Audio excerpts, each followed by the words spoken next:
इस कार्यक्रम में वैश्विक महामारी कोविड-19 की पूरी गाइडलाइन का पालन करते हुए यहाँ पर उपस्थित सभी उपस्थित मातृशक्ति, उपस्थित बहनें, मैं सबसे पहले आप सबको आदिशक्ति मां भगवती के अनुष्ठान का पर्व शारदीय नवरात्रि के प्रथम दिवस पर हृदय से आप सबको मैं बधाई देता हूं। आप सबको इस अवसर पर आपका अभिनंदन भी करता हूं और शारदीय नवरात्रि की अपनी शुभकामनाएं भी आप सबको देता हूं। भारत की सनातन धर्म की परंपरा में नारी शक्ति के प्रति समाज का क्या भाव होना चाहिए, ये पर्व इसके उदाहरण है। नारी शक्ति की प्रतीक है, इसके लिए हम लोग शारदीय नवरात्रि में और वासंतिक नवरात्रि में अनेक प्रकार के अनुष्ठान करते हैं और ये अनुष्ठान हजारों वर्षों से चल रही भारत की सनातन परंपरा का एक महत्वपूर्ण पार्ट है, उसका एक हिस्सा है। लेकिन व्यावहारिक जीवन में भी नारी को शक्ति के रूप में हम प्रस्तुत कर सकें, आगे के भाव हम सबके मन में कब आएगा और इसी भाव को आगे बढ़ाने के लिए आज उत्तर प्रदेश सरकार ने उत्तर प्रदेश में एक नए अभियान का शुभारंभ किया है। प्रातः 10 बजे इस कार्यक्रम को प्रदेश की महामहिम राज्यपाल श्रीमती आनंदीबेन पटेल जी ने लखनऊ में इस कार्यक्रम का शुभारंभ किया है और मुझे स्वयं आदिशक्ति मां भगवती पाटेश्वरी के इस धाम पर इस कार्यक्रम का शुभारंभ करने का अवसर प्राप्त हो रहा है। मैं इस अवसर पर आप सभी का, प्रदेश की सभी माताओं बहनों का हृदय से अभिनंदन करता हूं, उन्हें शारदीय नवरात्रि की बधाई देता हूं और अपनी शुभकामनाएं भी देता हूं। आज हम लोग बहुत सारी परियोजनाओं का यहाँ पर शिलान्यास और लोकार्पण भी कर रहे हैं। जनपद बलरामपुर, इसका अपना महत्व है और जनपद बलरामपुर को जो पहचान मिलनी चाहिए थी, तभी आदिशक्ति मां भगवती ने अपनी कृपा से इसे कृतार्थ किया। बलरामपुर स्टेट के माध्यम से लोक कल्याण के अनेक कार्यक्रम किसी कालखंड में चले थे।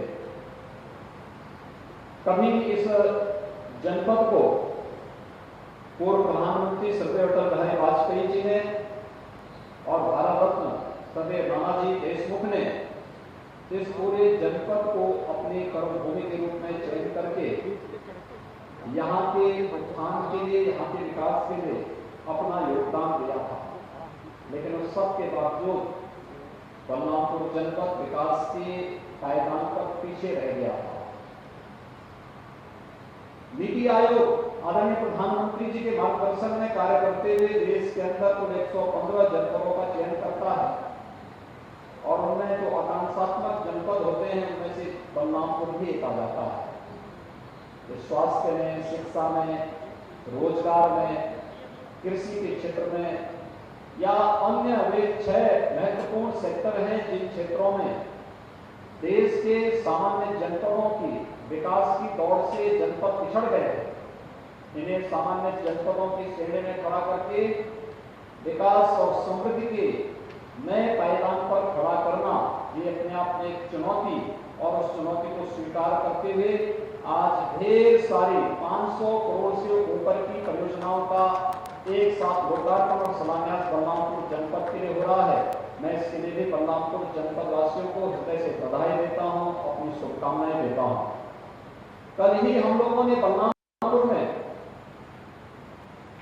यहाँ पर श्री अटल बिहारी वाजपेयी जी के नाम पर एक अटल बिहारी वाजपेयी चिकित्सा महाविद्यालय के पहले चरण का केजीएमयू के सैटेलाइट सेंटर के रूप में 300 बेडेड एक हॉस्पिटल अत्याधुनिक हॉस्पिटल बने उसका शिलान्यास किया है और हमारा प्रयास है कि 2022 में यहाँ पर चिकित्सा महाविद्यालय में बाकायदा यहाँ पर क्लासेस भी शुरू हों, इस दृष्टि से एक कार्यक्रम का कल शुभारंभ हुआ है और शारदीय नवरात्रि में 500 करोड़ से अधिक की परियोजनाएं आज आपको प्राप्त हो रही हैं।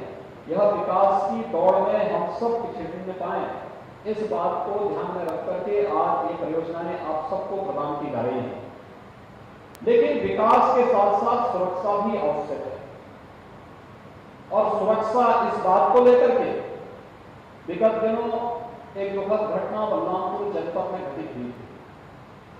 एक बेटी के साथ जिस प्रकार की बर्बरता और जिस प्रकार की घटना घटित हुई थी उसने पूरे समाज को हिला करके रख दिया और इसीलिए मैंने मिशन शक्ति के कार्यक्रम के लिए बलरामपुर जनपद चुना कि बलरामपुर में उस बेटी के प्रति श्रद्धा का भाव रखने के लिए, सम्मान का भाव रखने के लिए और जिन लोगों की सोच आज भी नकारात्मक है, विघटनकारी है, उन लोगों के प्रति एक सीधा संदेश देने के लिए कि जो भी बहन बेटियों की इज्जत के साथ, उनके सम्मान के साथ खिलवाड़ करेगा तो उसके प्रति कानून के दायरे में ला करके कठोरतम सजा दिलाने का कार्य सरकार करेगी।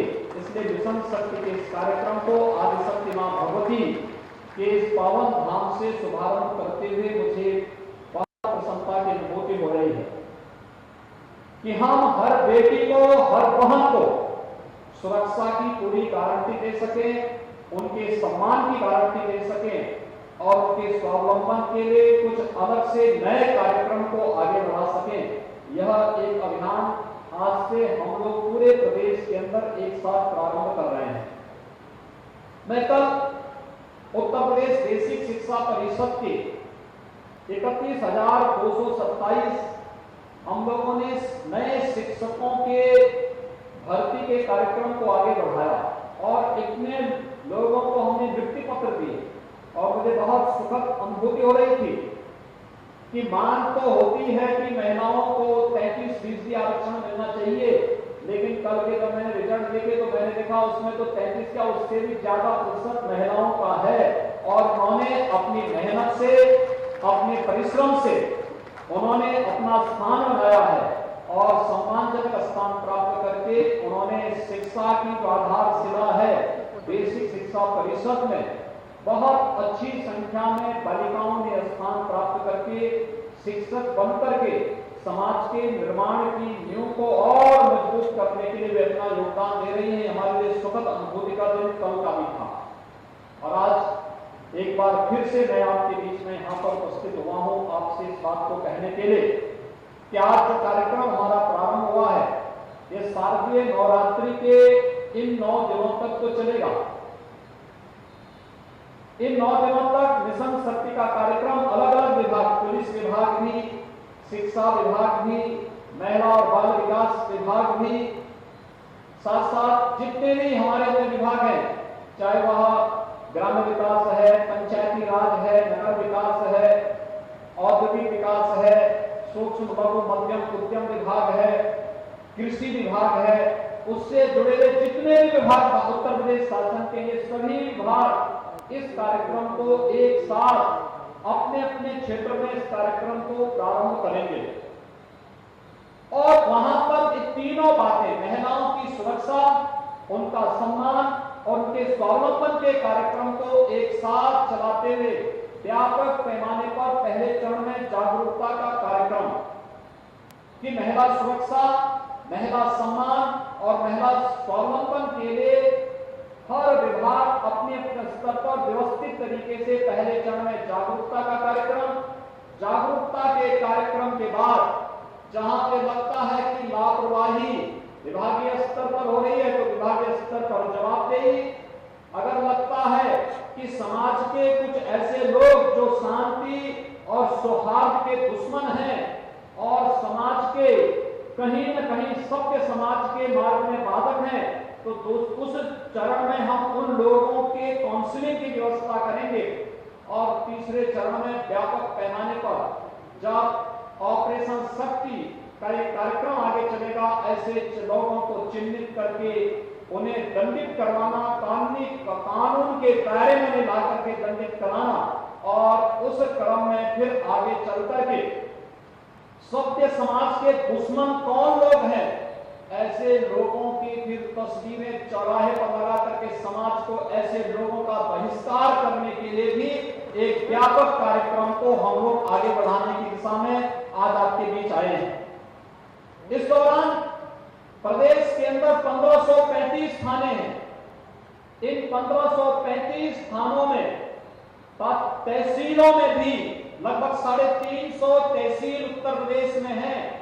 इन 350 तहसीलों में एक महिला हेल्प डेस्क बनाया जाएगा।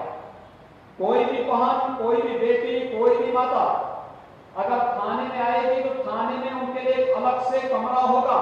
वहां उनके बैठने की व्यवस्था, महिला पुलिस अधिकारी या महिला पुलिस की कोई कांस्टेबल वहां पर उनको अटेंड करेगी। वहां पर उनके बैठने की व्यवस्था होगी, पानी पीने की व्यवस्था होगी। उन्हें कोई एप्लीकेशन लिखना है तो उसके लिए स्टेशनरी वहां उनके लिए मौजूद होगी और उनकी शिकायत पर त्वरित कार्रवाई करने की व्यवस्था होगी। ये सारी चीजें वहां पर हम लोग इस दौरान करेंगे कि सभी 1535 थानों में 350 तहसीलों में इस प्रकार की एक व्यवस्था हम लोग देने जा रहे हैं, जहां पर महिलाओं को किसी भी प्रकार की कोई समस्या होती है, समाज के दुश्मनों से या किसी भी प्रकार के दुश्मनों से कोई समस्या होती है, तो वहां पर हम लोग उन लोगों की सुरक्षा के लिए व्यवस्था करने जा रहे हैं। इसके साथ ही महिला संबंधी अपराध में त्वरित कार्रवाई होना, त्वरित कार्रवाई करने के साथ इस मामले में एक समय सीमा के अंदर चार्जशीट दाखिल करना, प्रोसिक्यूशन को आगे बढ़ाना और फिर अपराधियों को सजा करवाना। पिछली बार आपने देखा होगा यहां श्रावस्ती जनपद में एक मामले में बालिका के साथ हुई घटना के मामले में 1 सप्ताह के अंदर अपराधी को सजा करवाई गई थी। और ऐसे ही सिद्धार्थनगर जनपद में भी इसी प्रकार की घटना, एक दुर्भाग्यपूर्ण घटना में 27वें दिन अपराधी को आजीवन कारावास की सजा सुना दी गई थी। यानी न्यायालय का गठन भी उसी तर्ज पर करने की सहमतियों में कार्य निरंतर करें, इसके लिए भी हम लोगों ने पूरी तैयारी कर ली है कि हम लोग जागरूकता का भी कार्यक्रम करेंगे, काउंसलिंग का कार्यक्रम भी करेंगे और अगर अपराधी अपनी हरकतों से बाज नहीं आएगा तो चौराहे पर उसकी फोटो चस्पा करके सामाजिक बहिष्कार और ऐसे लोगों को सजा कराने की कार्रवाई को भी हम लोग पूरी मजबूती से कार्य करेंगे। ये कार्यक्रम बृहद स्तर पर आगे बढ़ाने का एक कार्यक्रम हमारा चलेगा। इसके साथ ही हम लोगों ने यह भी तय किया कि अलग अलग विभाग, अलग अलग संगठन, अलग अलग संस्थाएं सबका सहयोग लेके, सरकारी विभाग, सरकार के 24 विभाग हैं, ये सभी 24 विभाग इसके साथ जुड़ रहे हैं। साथ साथ विभिन्न स्वयंसेवी संगठन, यूनिसेफ इसके साथ जुड़ रही है, विभिन्न स्वयंसेवी संगठनों को इसके साथ जोड़ेंगे, महिला समूहों को इसके साथ जोड़ेंगे, इसके साथ ही सामाजिक संगठनों को, व्यापारिक संगठनों को इस पूरे अभियान के साथ जोड़ेंगे और हर जनपद में एक सूची बनेगी। किसी व्यक्ति ने, किसी महिला ने अच्छा काम किया है, उनकी सूची बनेगी। किसी संगठन ने अच्छा काम किया है, उनकी सूची बनेगी। फिर इन सभी संगठनों के कार्यों को हम उसका डॉक्यूमेंट तैयार करेंगे और डॉक्यूमेंट को फिर प्रदेश स्तर पर एक स्वस्थ प्रतिस्पर्धा उसमें करा करके इसमें अच्छा कार्य करने वाले संगठनों को जनपद स्तर पर भी, प्रदेश स्तर पर भी सम्मान करने का कार्य प्रदेश सरकार के द्वारा किया जाएगा। इस दृष्टि से इस कार्यक्रम को व्यापक पैमाने पर आगे बढ़ाने का कार्य किया जा रहा है। इसके साथ ही हम लोगों ने एक व्यवस्था और की है और वह कार्य क्या है कि हम लोग यहाँ पे महिलाओं की सुरक्षा और सम्मान के लिए तो कार्य करेंगे ही, उनके स्वावलंबन के लिए भी कार्य करेंगे। स्वावलंबन के लिए कार्य उसी तक पर, जैसे आपने देखा होगा उत्तर प्रदेश में हम लोगों ने पिछले 3 वर्ष के दौरान 1,37,000 पुलिस भर्ती के कार्यक्रम को संपन्न किया। इससे पहले पुलिस में महिलाओं के लिए आरक्षण नहीं था और हम लोगों ने व्यवस्था की कि ये जो भर्ती प्रदेश के अंदर पुलिस की चल रही है, इसमें कम से कम 20% बालिकाएं भर्ती हो जाएं, तो बालिकाएं भर्ती होंगी, स्वयं अपने पैरों पर खड़ी होंगी और समाज को सुरक्षा की गारंटी भी देगी। और वो सफलतापूर्वक उन्होंने अपनी ट्रेनिंग के कार्यक्रम को भी संपन्न किया और आज उनमें से बहुत सारी बालिकाएं आज सुरक्षा के क्षेत्र में आकर के उत्तर प्रदेश पुलिस के माध्यम से महिला सुरक्षा के साथ साथ समाज की सुरक्षा में भी अपना योगदान दे रही हैं। और इसी प्रकार से अन्य विभागों में भी एक मिशन मोड के साथ हम इसे लेंगे और मिशन मोड के साथ इसे लेकर के व्यापक पैमाने पर उन्हें रोजगार के साथ, उन्हें नौकरी के साथ, उन्हें स्वावलंबन के साथ जोड़ने के व्यापक कार्यक्रम को भी हम इस अवसर पर आगे बढ़ाने का कार्य कर रहे हैं। ये कार्यक्रम इसी श्रृंखला का एक हिस्सा होगा, मिशन शक्ति का एक हिस्सा होगा। तो मिशन शक्ति के इस अभियान को आगे बढ़ाने के लिए ही आज हम सब इस कार्यक्रम के साथ यहाँ पर आपके बीच में आए हैं। मैं आप इस अवसर पर आप सबका अभिनंदन करना चाहता हूं। मैं कल से देख रहा हूं बलरामपुर जनपद में कोविड-19 से भी जूझते हुए व्यापक पैमाने पर जो कार्यक्रम चलाए गए, वास्तव में पूरी दुनिया इस समय कोविड-19 जैसे एक वैश्विक महामारी से जूझ रही है। यह वैश्विक महामारी पूरी दुनिया के अंदर न केवल जनहानि की है बल्कि अर्थव्यवस्था को पूरी तरह प्रभावित की है। जब हम इस पूरी व्यवस्था को देख रहे हैं, उन स्थितियों में हम सब आभारी हैं प्रधानमंत्री मोदी जी के, जिनके नेतृत्व में 135 करोड़ की आबादी के देश ने कोरोना की रोकथाम करने में, जनहानि को न्यूनतम स्तर पर ले जाने में व्यापक सफलता प्राप्त की। लोगों को चिंता थी, दुनिया के लोग चिंतित होते थे कि कोरोना अगर भारत में आएगा क्या होगा, लेकिन हम आभारी हैं प्रधानमंत्री मोदी जी के, जिनके कारण समय से लिए गए निर्णय और समय पे निर्णय लेने के साथ ही जो कार्यक्रम उन्होंने चरणबद्ध तरीके से आगे बढ़ाने के कार्य किए थे। आपने देखा होगा कि लॉकडाउन प्रारंभ होते ही सबसे पहला कार्य प्रधानमंत्री मोदी जी ने प्रारंभ किया गरीब कल्याण पैकेज का। गरीब कल्याण पैकेज के अंतर्गत हर एक गरीब को मुफ्त में राशन देने का, आज भी हर एक गरीब को महीने में 2 बार मुफ्त में राशन देने का कार्य केंद्र सरकार एक बार कर रही है और एक बार पीडीएस के माध्यम से हम लोग राशन देने का कार्य कर रहे हैं। लगातार ये कार्यक्रम चल रहा है। कोविड-19 के दौरान सितंबर माह तक निःशुल्क रसोई गैस के सिलेंडर भी उपलब्ध कराए गए। सितंबर माह तक वृद्धजनों को, निराश्रित महिलाओं को और दिव्यांगजनों को एडवांस में पेंशन की सुविधा भी उनके खाते में पहुंचाने का कार्य कर दिया गया और साथ साथ किसान सम्मान निधि प्रदेश के सभी 2 करोड़ से अधिक किसानों के खाते में समयबद्ध ढंग से वह पैसा भेजने का कार्य किया गया। कोविड-19 के संक्रमण को रोकने के लिए मुझे याद है जब कोरोना का पहला पेशेंट उत्तर प्रदेश में आया था तब हमारे पास एक भी आईसीयू नहीं था या एक भी टेस्ट लैब नहीं थी और आज उत्तर प्रदेश 1,75,000 टेस्ट प्रतिदिन कर रहा है। 1,75,000 बेड हमारे पास उत्तर प्रदेश में कोरोना के उपचार के लिए मौजूद है। जगह जगह कोरोना वॉरियर्स प्रशासन और स्वास्थ्य विभाग के नेतृत्व में पूरी मजबूती के साथ कार्य कर रहा है।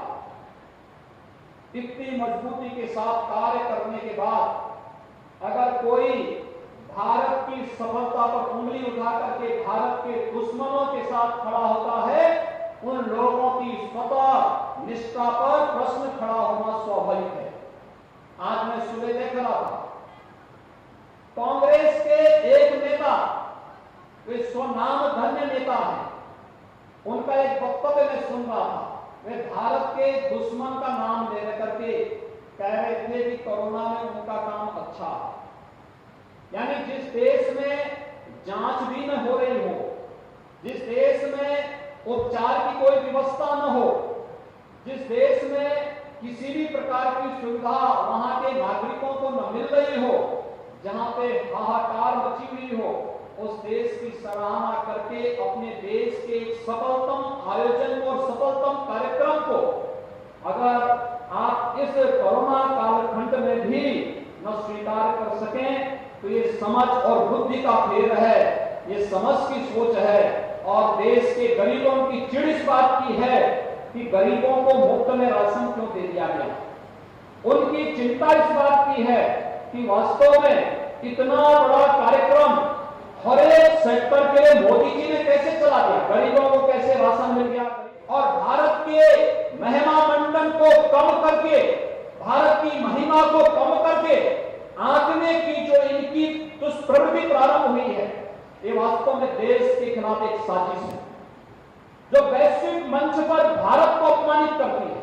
ये भाषा जो आज देश के दुश्मनों की बोली बोलती है, ये हम सबको सचेत करती है कि इनकी भारत के प्रति क्या सोच है। और भाइयों बहनों, मैं आज के इस अवसर पर आप सबका आह्वान करूंगा कि जो लोग देश के बारे में एक विघटनकारी सोच रखते हैं, वे लोग समाज के बारे में अच्छी सोच कैसे रख सकते हैं। इन लोगों ने कभी अच्छा किया ही नहीं। 50 से 55 वर्षों तक देश के अंदर शासन करने का अवसर भी प्राप्त हुआ था। इन 50 से 55 वर्षों तक अगर उन्होंने देश के अंदर ईमानदारी से कार्य करने का प्रयास किया होता तो हर गरीब को अब तक मकान मिल गया होता, हर गरीब के घर में इनके समय ही शौचालय मिल गया होता, हर गरीब के घर में विद्युत कनेक्शन उनके कालखंड में मिल गया होता, हर गरीब को स्वास्थ्य सुविधा का लाभ मिल गया होता, हर गरीब को योजनाओं का बेहतर लाभ मिला होता। लेकिन देश में आजादी के 70 वर्ष व्यतीत हुए, सर्वाधिक दिनों तक 55 वर्षों तक जिन्होंने देश के अंदर शासन किया, प्रदेश में सबसे अधिक समय तक जिन्होंने शासन किया, उन लोगों को गरीबी तो नारा के रूप में भले ही उन्होंने लगाया लिया हो, लेकिन गरीबों की सही मायने में उत्थान और कल्याण का मार्ग प्रशस्त करना है, कभी भी ईमानदारी पूर्वक उन्होंने नहीं किया। और यही कारण है कि देश के अंदर योजनाओं का लाभ पहली बार इस देश के गरीब को तब प्राप्त हुआ, वह भी 6 दशक के बाद, 67 वर्षों के बाद, जब इस देश के अंदर भारत माता के नाम और आज दुनिया के सबसे यशस्वी नेता के रूप में भारत के यशस्वी प्रधानमंत्री श्री नरेंद्र मोदी जी को जब देश की जनता ने प्रधानमंत्री बनाया, तो प्रधानमंत्री बनने के बाद उन्होंने एक एक करके गरीबों के लिए, किसानों के लिए, नौजवानों के लिए, महिलाओं के लिए और समाज के प्रत्येक तबके के लिए जो योजनाएं बनाई, यही योजना देश के उत्थान के लिए, लोक कल्याण के लिए, भारत के स्वावलंबन और भारत के आत्मनिर्भर का आधार बनी है। और आज इन योजनाओं को हम किस रूप में देख रहे हैं, हमने इन सभी योजनाओं को एक एक करके महसूस किया। आपने देखा होगा कि प्रधानमंत्री आवास योजना बिना भेदभाव के, न जाति का भेद, न मत का भेद, न मजहब का भेद, न क्षेत्र का भेद, न भाषा का भेद, सबका साथ, सबके विकास की भावना के रूप। देश के अंदर 3 करोड़ से भी गरीबों को एक एक आवास मिल जाना, 4 करोड़ गरीबों को देश के अंदर निःशुल्क विद्युत का कनेक्शन मिल जाना, 8 करोड़ गरीबों को निःशुल्क रसोई गैस का कनेक्शन मिल जाना, 12 करोड़ गरीबों, गरीब किसानों को प्रधानमंत्री किसान सम्मान निधि का लाभ मिल जाना, 37 करोड़ गरीबों को बैंक में जनधन अकाउंट का खाता खुल जाना, 50 करोड़ गरीबों को देश के अंदर आयुष्मान भारत में निःशुल्क 5 लाख रुपए की सालाना स्वास्थ्य सुविधा का लाभ मिल जाना। ये जितने भी कार्यक्रम हुए हैं, ये सभी कार्य एक व्यवस्थित तरीके से प्रधानमंत्री नरेंद्र मोदी जी के ध्यान का हिस्सा है। और प्रधानमंत्री मोदी जी के कारण ही आज राशन गरीब के साथ, गरीब के घर में पहुंचाने का कार्य हो रहा है। गरीब के खाद्यान्न पर कोई भी डकैती डालने का कार्य नहीं कर सकता है। हर गरीब को राशन मिल रहा है, हर वृद्धजन को पेंशन की सुविधा का लाभ मिल रहा है, हर निराश्रित महिला को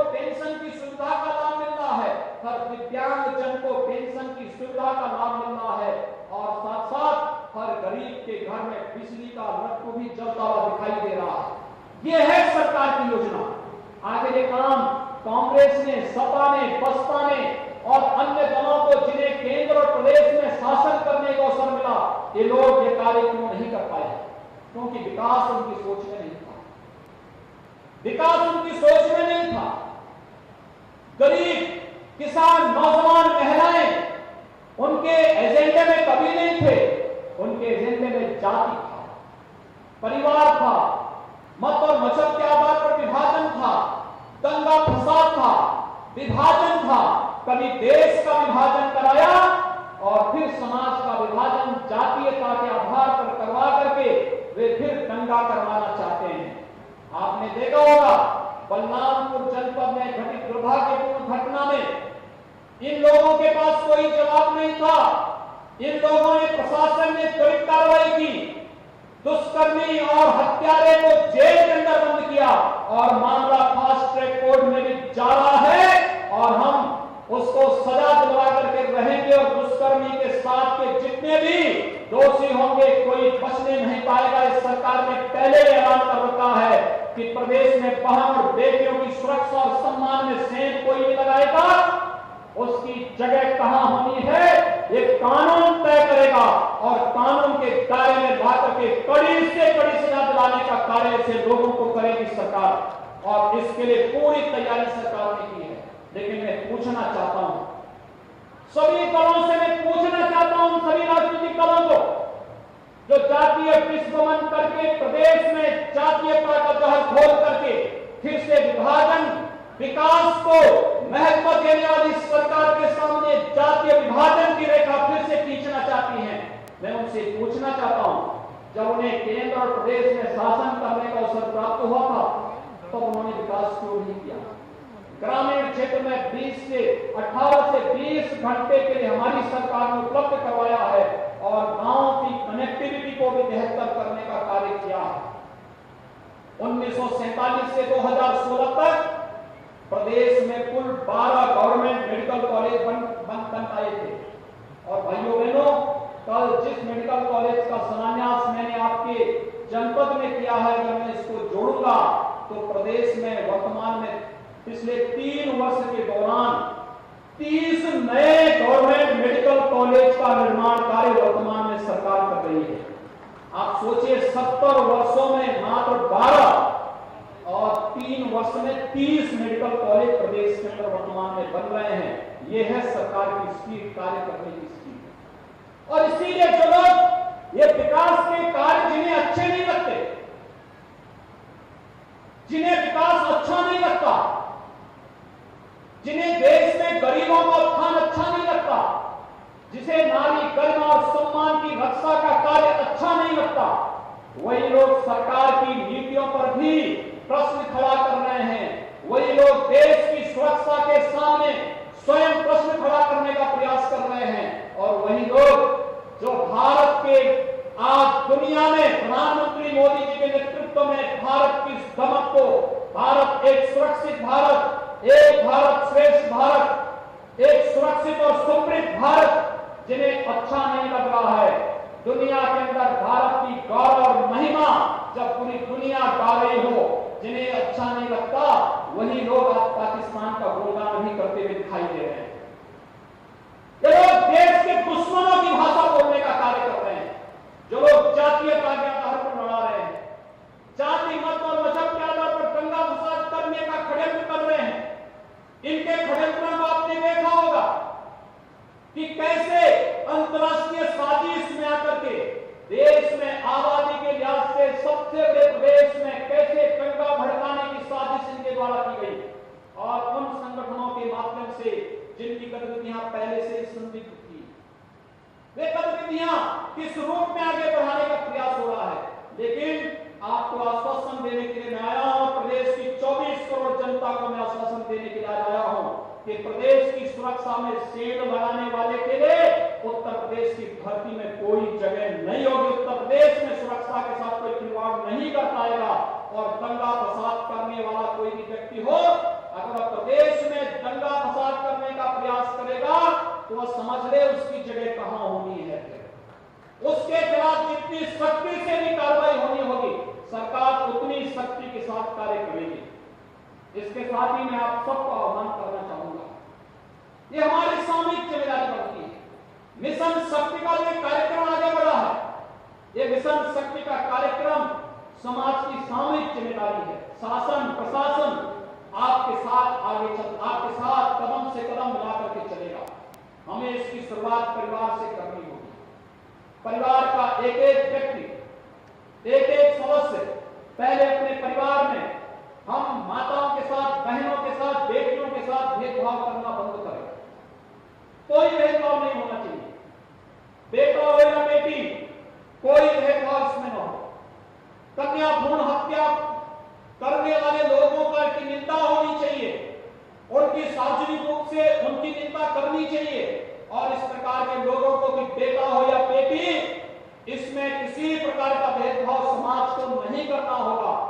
दूसरा, किसी भी प्रकार की बाल विवाह हो, दहेज प्रथा हो, इनका हर हाल में विरोध करना। इसीलिए सरकार ने बेटियों को पढ़ाने के लिए बेटी बचाओ बेटी पढ़ाओ का अभियान चलाया। भ्रूण हत्या को भी रोकना है, बेटियों को स्कूल में भेजना है और साथ साथ स्नातक तक की शिक्षा निःशुल्क सरकार ने देगी।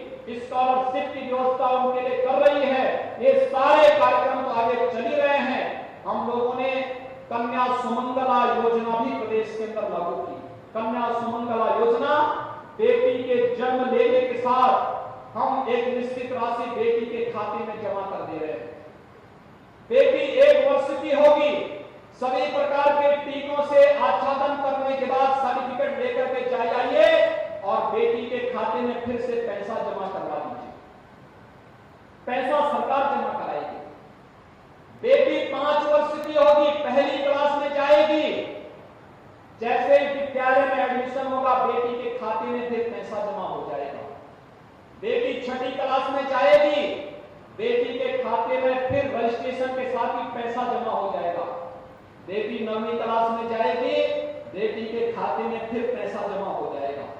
बेटी हाई स्कूल करने के बाद कोई डिप्लोमा, कोई सर्टिफिकेट का कोर्स करना चाहती है या फिर आगे पढ़ना चाहती है तो भी बेटी के खाते में पैसा जमा हो जाएगा।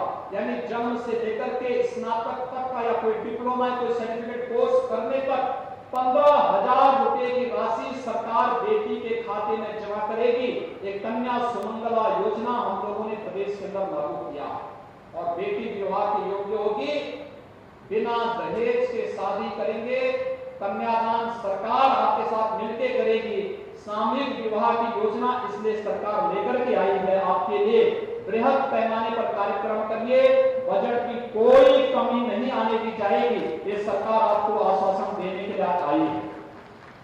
लेकिन साथ साथ हम घर से प्रारंभ करें। बेटी हो या बेटा, कोई भेदभाव नहीं होगा। और फिर इस बात के लिए कि अगर कहीं पर कोई किसी बेटी को छेड़ता है, परेशान करता है, किसी भी प्रकार की कोई मनचला हरकत करता है, इसकी शिकायत अपने परिवार में भी और अपने विद्यालय में भी और सक्षम स्तर पर करें। आपकी सुनवाई कोई नहीं करता है तो हमने हेल्पलाइन जारी कर रखी है। हेल्पलाइन में 1090, इस हेल्पलाइन में आप बोलेंगे, तत्काल आपकी सुविधा को नोट करेंगे, आपके कॉल को नोट करेंगे, कॉल बैक करके फिर आपका हालचाल भी देंगे। 1076 ये मुख्यमंत्री हेल्पलाइन है, आप इस पे करेंगे, उसकी सूचना मुझे भी मिल जाएगी और आप देखना फिर हम उस मनचले को क्या हल करते हैं। ये सूचना बस एक बार पहुंच जाए, हम उस पे कार्रवाई त्वरित कर देंगे। 181 ये घर के अंदर होने वाली किसी भी प्रकार की हिंसा, बालिका के साथ, बहू के साथ, बेटी के साथ, किसी भी प्रकार की घर के अंदर होने वाली हिंसा में इस पे कॉल करेंगे तो ये तत्काल इसकी जानकारी इस हेल्पलाइन में भी मिलेगी। साथ साथ जो हेल्पलाइन पुलिस की है 112, इसमें भी इसकी जानकारी होगी।